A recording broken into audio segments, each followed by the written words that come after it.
Assalamualaikum, selamat datang di channel Belajar Tauhid, channel panduan belajar Tauhid kita yang dibimbing oleh Mursyid Kiai Undang Sirat, Pontianak.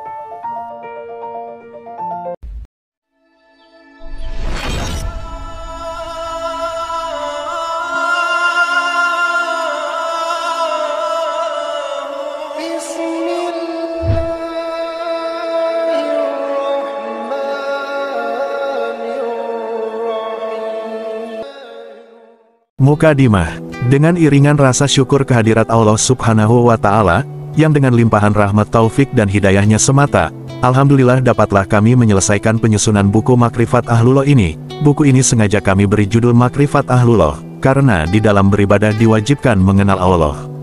Sabda Nabi Shallallahu Alaihi Wasallam, awal agama mengenal Allah. Pokok dari agama itu mengenal Allah, karena Allah itu tidak bisa disifatkan seperti segala sesuatu yang diciptakannya, maupun disuhut dengan mata hati dan dilihat dengan mata kasar. Allah itu dapat dilihat dan dikenal dengan iman dan yakin. Jika dapat dirupakan atau disifakan, semua itu bukan Allah melainkan baharu atau makhluk saja. Oleh sebab itulah kami mengajak para jamaah Majelis Taklim Al-Wahidiyah untuk mengenal Allah. Kita mempelajari sifat-sifat Allah gunanya tidak lain untuk mengenal Allah. Orang yang mengenal Allah mustahil ia akan berbuat syirik kepada Allah dan mustahil pula mempersekutukan Allah. Jika kita mengenal yang bukan Allah cukup dengan dipandang saja karena Allah itu tidak seperti sesuatu. Dengan amalan makrifat yang kami susun ini, dapatlah kita melaksanakan ibadah dengan bersih dari kesyirikan di dalam ibadah. Siapa tidak mengenal Allah di dunia, jangan harap mengenal Allah di akhirat apalagi mengharap akan masuk surga. Firman Allah, barang siapa yang buta di dunia ini, niscaya di akhirat ia akan lebih buta dan lebih tersesat dari jalan yang benar. Surat Al-Isra ayat 72.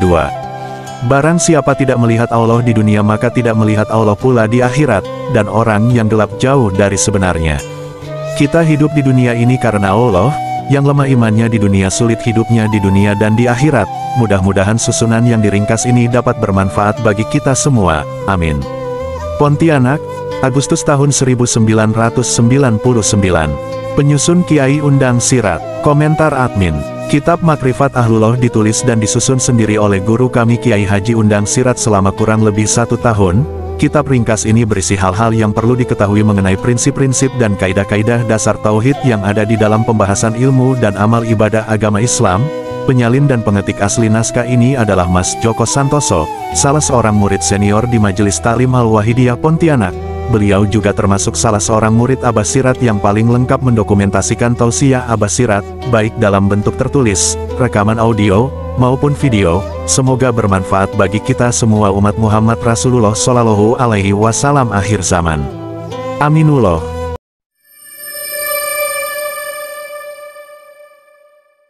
Makrifat Ahlullah.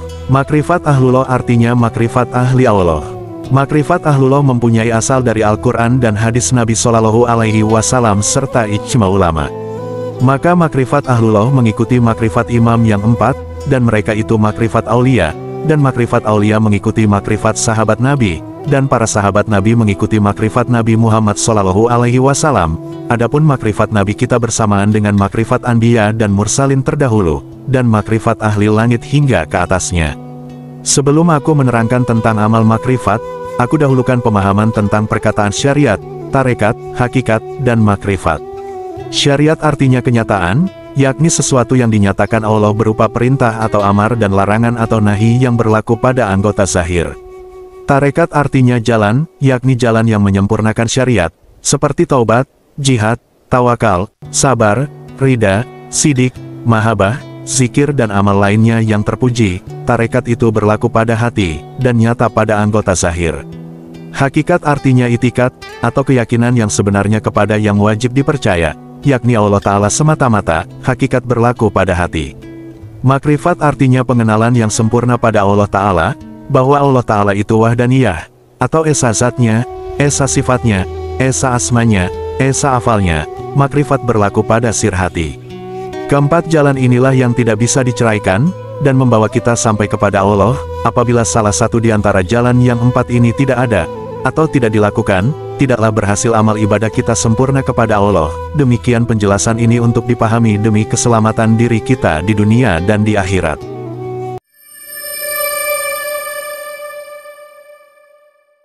Makrifat mengesahkan afal Allah. Kitab Makrifat Ahlullah. Pandanglah pada sekalian alam dan pada diri kita semua itu, wahdaniyah afal, keesaan perbuatan Allah. Artinya, tiada yang memperbuat sekalian alam dan diri kita melainkan satu yang punya perbuatan yaitu Allah Ta'ala.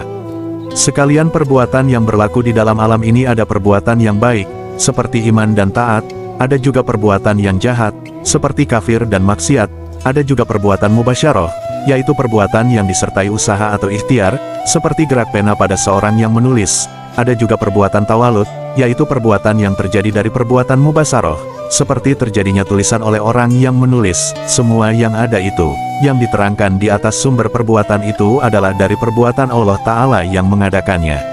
Pandanglah dengan hakul yakin, barulah kita bisa mendapatkan makrifat wahdaniyah afal Allah.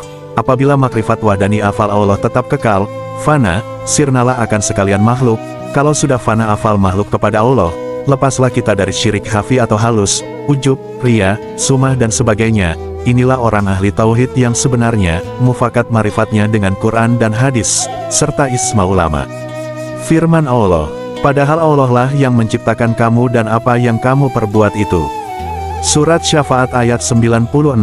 Katakanlah semuanya datang dari sisi Allah, maka mengapa orang-orang itu, orang munafik, hampir-hampir tidak memahami pembicaraan sedikitpun. Surat An-Nisa ayat 78. Sabda Nabi Shallallahu Alaihi Wasallam, tidak bergerak satu zarah pun selain dengan izin Allah. Kata Sayyidina Umar bin Al-Farid radhiyallahu anhu, jikalau terlintas di dalam hatiku suatu kehendak akan yang lain selain Allah atas hatiku, jika dengan lupa sekalipun, niscaya aku hukumkan diriku ini murtad. Sudah nyatalah sekaliannya dengan firman, hadis dan perkataan para sahabat, bahwa makrifat Ahlus Sunnah wal Jamaah, menyatakan usaha atau ikhtiar makhluk tidak memberi bekas. Artinya usaha atau ikhtiar makhluk tidak bisa mengadakan yang tidak ada menjadi ada. Makhluk sekali-kali tidak mempunyai perbuatan, karena tidak bisa mengadakan yang tidak ada menjadi ada. Hanya perbuatan Tuhan saja yang bisa mengadakan dari tidak ada menjadi ada. Adapun yang ada pada sekalian alam ini tetap afal Allah Ta'ala, karena wahdaniyah Allah itu tidak kamutasil dan kamunfasil. Kamutasil artinya berbilang-bilang atau bersuku-suku, kamunfasil artinya berpecah-pecah atau berbagi-bagi. Segala perbuatan makhluk tidak bisa bercerai dengan yang punya perbuatan, tetaplah perbuatan Allah juga yang mengadakan pada diri makhluk. Oleh sebab itu, yang ada pada makhluk hanya sebatas usaha atau ikhtiar yang tidak memberi bekas sama sekali. Itulah sebabnya pada diri makhluk berlaku hukum syara.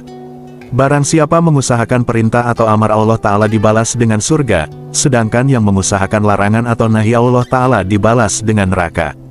Maka dalam hidup ini janganlah kita melampaui syariat Nabi Muhammad SAW, jika melampaui batas bisa menjadi kafir zindik. Seperti kata Sultanul Aulia Abdul Qadir Al-Jailani, tiap-tiap hakikat yang tiada disertai syariat maka zindik. Kata Imam Junaid Al-Burdadi, barang siapa mengetahui ilmu fikih, yaitu ilmu syariat dengan tiada mengetahui ilmu tasawuf, yaitu ilmu hakikat, sesungguhnya orang itu fasik. Dan barang siapa mengetahui ilmu tasawuf yaitu ilmu hakikat dengan tidak mengetahui ilmu fikih, yaitu syariat, sesungguhnya orang itu zindik. Barang siapa mempunyai kedua ilmu itu, yaitu fikih dan tasawuf, atau syariat dan hakikat, sesungguhnya orang itu tauhid yang sebenarnya, atau mukmin yang sebenarnya.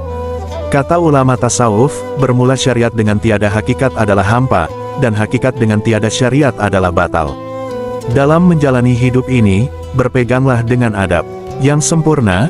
Pahamilah pengertian syariat dan hakikat, janganlah kita sandarkan segala kejahatan kepada Allah, atau menghina Allah Ta'ala, seperti kita berbuat jahat, yakni berzina dan berbuat keharaman dan meringan-ringankan syariat. Pada hakikatnya semua hukum syara itu Allah Subhanahu wa Ta'ala yang membuatnya. Jika kamu lalu melimpahkan semuanya Allah Ta'ala yang berbuat, pendapat seperti ini menjadikan kekafiran. Wajib atas kita mengamalkan adab yang difirmankan Allah Subhanahu wa Ta'ala. Apa saja nikmat yang kamu peroleh adalah dari Allah, dan apa saja bencana yang menimpamu maka dari kesalahan dirimu sendiri. Surat An-Nisa ayat 79. Dari firman di atas nyatalah Allah tidak bersifat zalim terhadap hambanya, dan tidak boleh kita sandarkan kejahatan pada Allah, dan kita tuduh Allah juga yang berbuat kejahatan. Wajib kita memelihara diri agar tidak tergelincir menjadi kaum yang sesat, yaitu kaum yang mengitikadkan perbuatan hamba disandarkan semua pada Allah. Dari firman di atas, terbagilah umat menjadi 4 kaum, yaitu kaum Qadariyah, yakni kaum yang mengitikadkan segala perbuatan hamba semua, dari kuasa atau kudrat hamba yang baharu, dan perbuatan hamba itu memberi bekas. Kaum seperti ini adalah kaum yang lalai, tidak dipandangnya kudrat yang ada pada diri itu sebagai karunia dari kudrat Allah Ta'ala. Kaum Jabariyah, yakni kaum yang mengitikadkan segala perbuatan hamba semuanya dari Allah Ta'ala, dan dalam keyakinan mereka hamba tidak ada sama sekali, usaha atau ikhtiar hamba hanya seperti bulu yang diterbangkan oleh angin, tidak ada apa-apanya, semuanya disandarkan pada Allah Ta'ala, sehingga dia membunuh orang pun dikatakan Allah yang membunuh, mereka pun tidak memakai hukum syara lagi, inilah kafir jindik. Kaum Ahlus Sunnah wal Jamaah, yakni kaum yang mengitikadkan semua perbuatan hamba itu dari Allah, yang ada pada hamba hanya usaha atau ikhtiar yang tidak bisa memberi bekas, artinya tidak bisa mengadakan yang tidak ada menjadi ada, semua yang menentukan yang ada pada hamba hanya usaha atau ikhtiar. Kaum Ahlul Kasyaf, yaitu kaum yang dianugerahi Allah Ta'ala terbuka dinding rahasia alam, sehingga mereka memandang dengan sebenar-benarnya, fil hakiki, dengan pandangan makrifat dan zauq wajidan.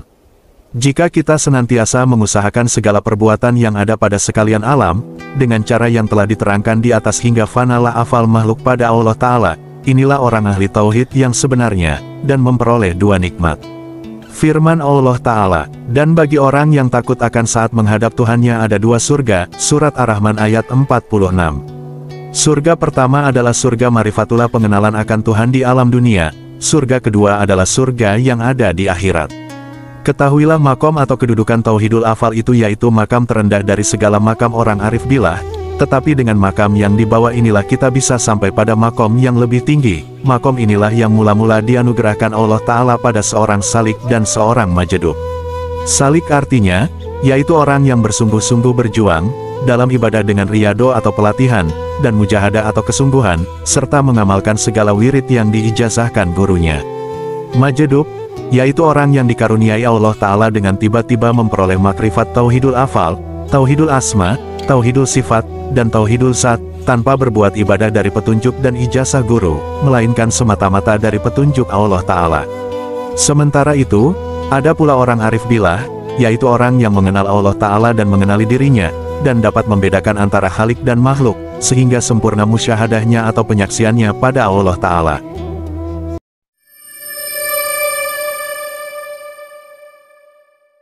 Makrifat mengesahkan asma Allah.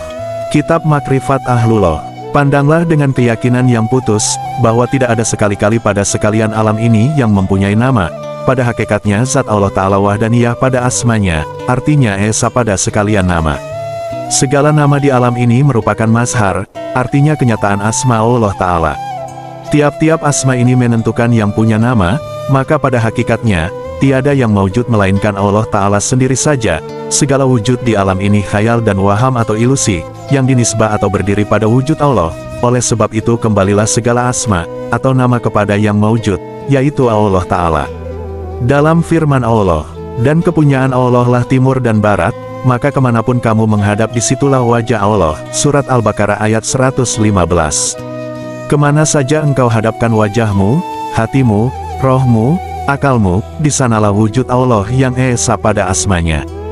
Firman Allah Ta'ala, hanya milik Allah nama-nama yang baik, maka bermohonlah kepadanya dengan menyebut Asmaul Husna itu, dan tinggalkanlah orang-orang yang menyimpang dari kebenaran dalam menyebut nama-namanya, nanti mereka akan mendapat balasan terhadap apa yang telah mereka kerjakan. Surat Al-A'raf ayat 180.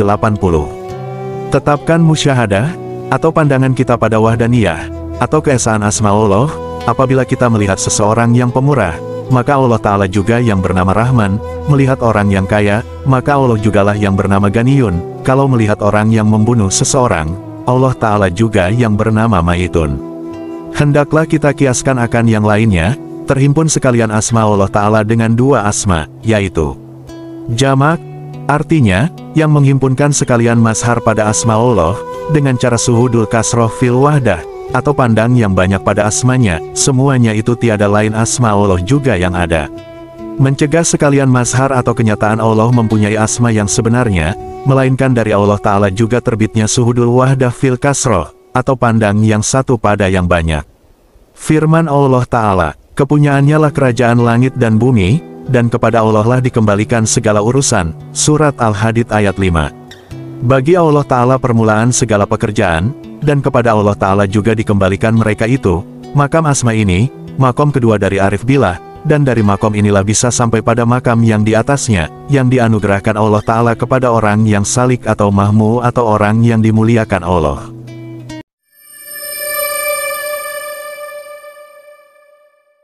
Makrifat mengesahkan zat Allah dan caranya. Kitab Makrifat Ahlullah. Makam Tauhidul Zat inilah setinggi-tingginya makom, dan tidak ada lagi makom di atas ini. Disinilah kesudahan pengetahuan makhluk, dan pada makam ini juga kesudahan musyahadah Arif Billah, dan perhentian penjelasan pengetahuan mereka. Pada makom inilah diperoleh lezatnya yang tidak pernah terlintas di dalam hati manusia. Disinilah sehabis-habisnya pengetahuan makhluk. Adapun makom yang di atas dari makam zat Allah Ta'ala tidak ada para anbiya yang mendapatkannya maupun mursalin dan malaikat muqarrabin sekalipun. Itulah makam kunhi zat Allah Ta'ala. Seperti firman Allah Ta'ala, ditakuti Allah Ta'ala sampainya makrifatmu akan kunhi zat Allah Ta'ala. Dan sabda Nabi Muhammad SAW, sekalian kamu untuk mendapatkan kunhi zat Allah Ta'ala tidak akan didapat. Kata Syekh Abdul Wahab Syahroni radhiyallahu anhu, tidak seorang pun bisa merasa dan mendapatkan pengetahuan akan kunhi zat Allah Ta'ala dari segala makhluknya, karena Allah Ta'ala bukan ain atau bentuk yang dapat dihukumkan oleh akal, dan bukan ain yang dapat dihukumkan oleh mata hati, atau disuhud atau dipandang oleh mata hati, dan mata kepala. Akan tetapi Allah Ta'ala di balik yang demikian itu, maka Allah Ta'ala bukan ain yang dikenal, bukan ain yang dijamalkan. Siapa sudah mengetahui, wajib atasnya menyembah Allah yang maha suci lagi raib. Allah Ta'ala ain yang dimusyahadahkan, itulah ibadat yang sebenarnya musyahadahkanlah dengan iman dan yakin. Dengan iman kita percaya Allah itu ada, dan dengan yakin kita percaya bahwa Allah itu tetaplah laisa kamislihi syai'un, tidak sama dengan segala sesuatu. Ketahuilah yang sampai pada makam zat Allah Ta'ala itu hanyalah Nabi kita Muhammad SAW. Cara mengesahkan zat Allah Ta'ala. Pandanglah dengan mata hati dan mata kepala, dengan pandangan yang putus. Tiada yang ada di alam wujud alam ini, yang ada hanya wujud Allah Ta'ala. Kalau tetap dengan keyakinan yang putus, fanalah zat kita pada zat sekalian makhluk pada zat Allah, hingga tiada yang mewujud melainkan Allah sendiri. Wujud yang lain dari Allah Ta'ala adalah khayal, artinya wujud yang tiada, dan disebut juga wujud waham, artinya wujud sangka-sangka, seperti wujud di dalam cermin. Tiada baginya wujud yang apabila kita pegang tidak ada, hanya kaca yang ada. Begitu juga seperti wujud di dalam mimpi. Apabila kita bangun, hilang atau tidak ada wujudnya. Demikian juga wujud kita dan wujud sekalian alam. Apabila kita mati niscaya hilanglah, baru kita sadar dan kita lihat wujud yang sebenarnya. Seperti sabda Nabi SAW. Semua manusia itu tidur, maka apabila mati barulah bangun.